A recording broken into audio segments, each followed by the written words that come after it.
by the recipient, although I do understand that those are not common results.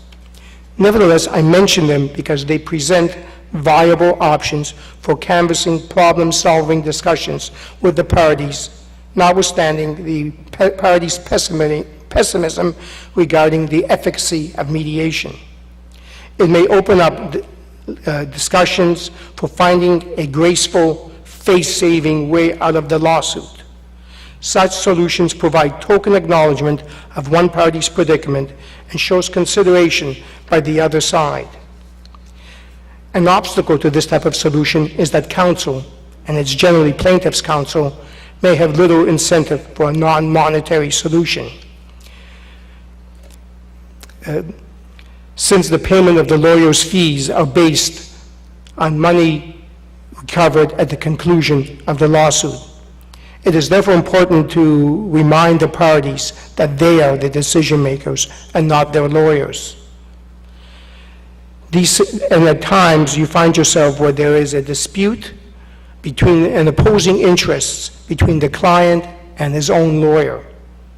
These situations arise more often than you may think. And sometimes the mediator not only mediates dispute between the plaintiff and defendant, but between the client and his own lawyer. And I've been involved in those. Studies show, and most studies I read merely confirm what we all know intuitively, that the predominant motivation for the patient underlying a medical malpractice lawsuit is not necessarily to obtain a money award. Studies show that the vast majority of medical malpractice lawsuits are as a result of a breakdown in communication between the healthcare provider and the patient. That breakdown comes basically in two forms. The first is the patient wants an explanation from the doctor for the adverse outcome, to receive basic answers and concrete information regarding the events that upturned the patient's life. The second is the need of the patient to be validated as a victim, to hear that the doctor understands and appreciates the predicament in which the patient now finds him or herself as a result of the ill-fated medical procedure. The patient does not want the doctor to distance him or herself from the patient as a result of the outcome, or to minimize it, or to downplay its impact, or to blame the patient. Indeed, the lawsuit for monetary compensation sometimes comes as the only option available, as vindication for the wrong done, and to find out what actually happened.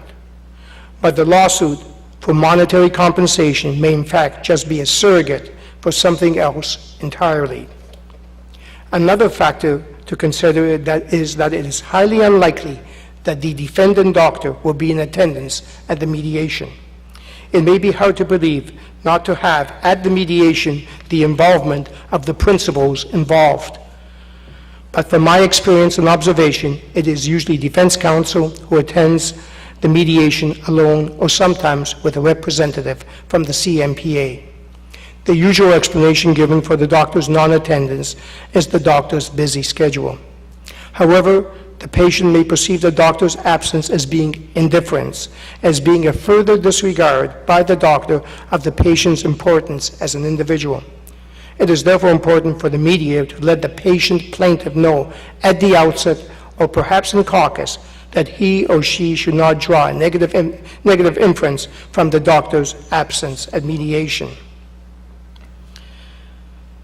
One of the reasons for the doctor's non-attendance at mediation, besides the busy schedule, which I'm sure is correct, may also be is that counsel does not want to expose the doctor to a possibility of a verbal attack or to an extensive critique into the doctor's inabilities or failings.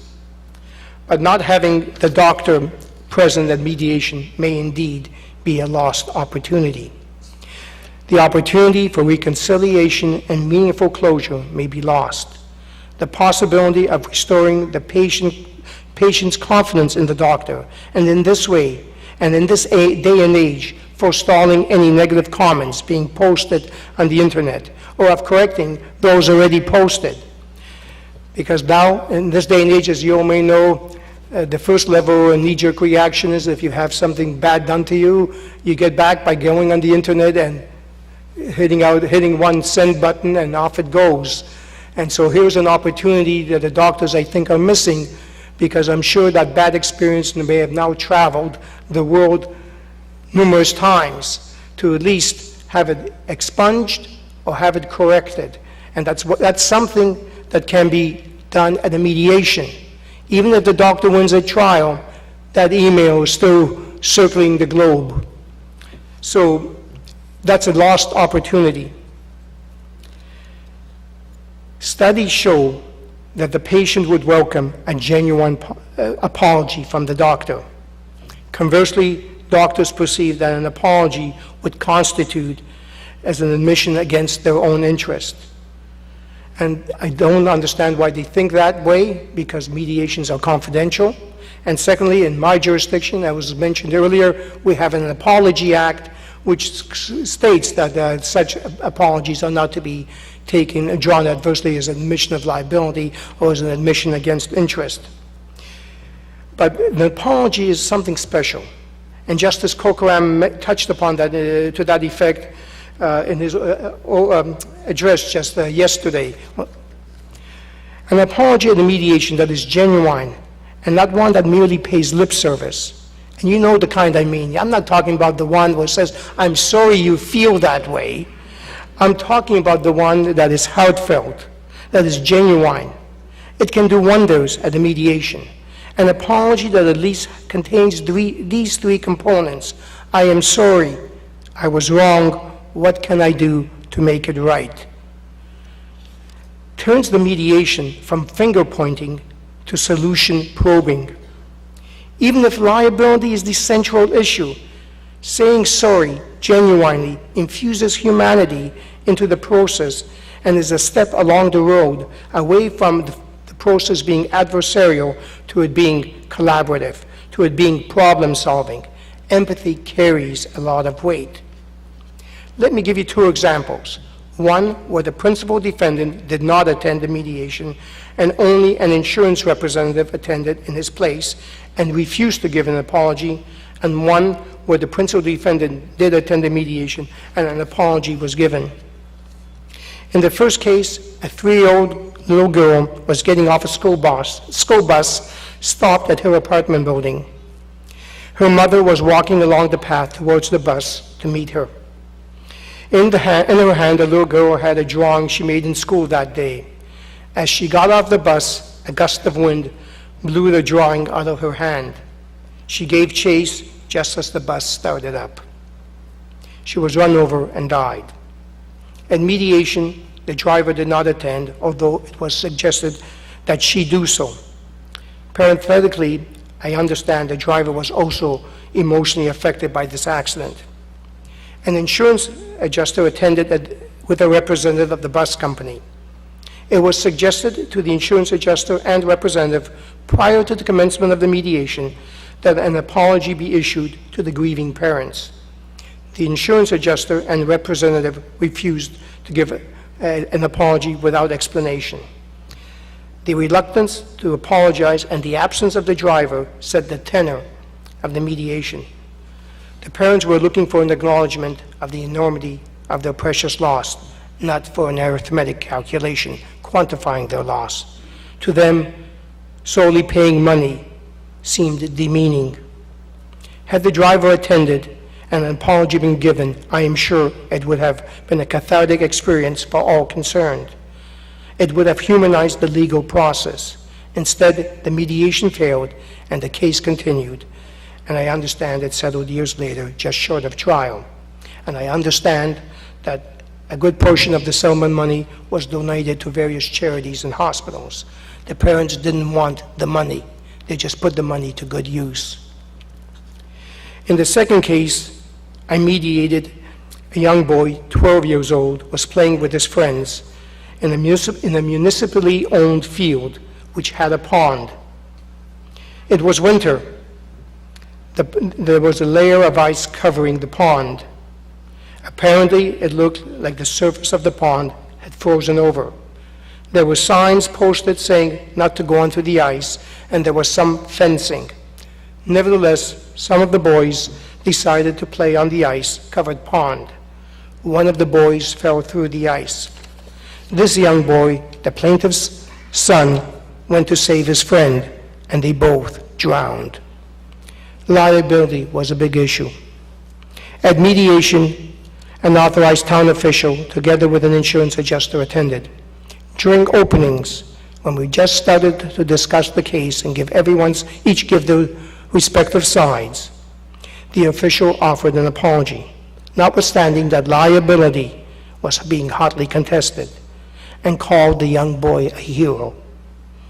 I could see it in the parents' faces and in their eyes, the transformation, how they came in ready to do battle, thinking that this was just another level of court, and I could see the tension dissipate, the tears well up in the eyes, and they could see that the loss and the actions of their son were acknowledged. One of the outcomes that these parties achieved was to have a parquet named after this young boy. Now, I recognize there always will be claims that are without merit, and there will always be frivolous cases and vexatious litigants. For those types of cases, one can easily understand why there has to be a strong, resistive approach to defending such claims. I also recognize that a negative outcome does not equate with actionable negligence, and I recognize that not every case may be suitable for mediation. Nevertheless, there are many cases where it is genuinely debatable whether or not the doctor committed a palpable wrong, and there are many claims made bona fide, most not necessarily large in terms of damages, but are of importance to the patient, which may be defensible, that do not deserve to be treated in the same fashion as meritless claims. It merely engenders bitterness to take and perpetuate such an approach. Mediation for those type of cases presents a perfect setting in which to find a mutually agreeable solution without the rancor that is engendered by litigation. It should be embraced by the parties, mediation that is, and particularly by the defense establishment. It is my understanding that the first principle of the Hippocratic Oath, which the doctors take, is to do no harm. Yet by taking such a harsh, at all costs defensive approach to virtually every case in the name of the doctor, seemingly turns the Hippocratic Oath on its head. So I say, a great deal of litigation can be forestalled if those concerned, instead of litigating with each other, communicated with each other, which in essence is what mediation is all about, with perhaps, and thereby perhaps find an alternative that is mutually beneficial to all concerned. I note that the motto of this beautiful country is, together we aspire, together we achieve. To me, that sounds like a perfect mission statement for mediating medical malpractice cases, that despite the obstacles and the challenges, there is potential for much to be accomplished by working together if all aspire towards that goal. I wish each of you success in your endeavors and pursuits. Thank you.